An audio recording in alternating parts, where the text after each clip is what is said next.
Hello viewers, எல்லோரும் எப்படி இருக்கீங்க? நல்லா இருக்கீங்களா? நல்லா தான் இருப்பீங்க. நம்ம இன்றைக்கி மாடி தோட்டத்தில் தான் வந்திருக்கோம். அவரைக்காய் பாருங்கள், இந்த ஒரு சின்ன செடியில் எவ்வளோ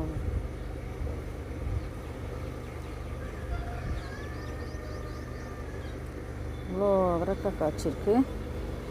வெயிலுக்கு கொஞ்சம் எல்லாமே வாடி போய் தான் இருக்குது. எவ்வளோ தண்ணி ஊற்றுறதுன்னு தெரியல.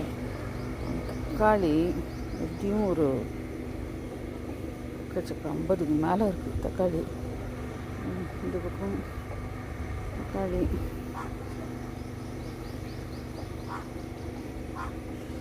ஸோ நம்ம எவ்வளோக்கு எவ்வளோ கவனிக்கிறோமோ அவ்வளோக்கு எவ்வளோ பலன் கொடுக்கும். நமக்கு தண்ணி கொஞ்சம் பயத்தினால தண்ணி கஷ்டம் வந்துடுமோன்ற பயத்தினால கொஞ்சம் கொஞ்சம் தண்ணி விடாமல் ஒரு நாள் விட்டு ஒரு நாள் வரும். அதுக்கே இந்த மாதிரி வாடி போகுது.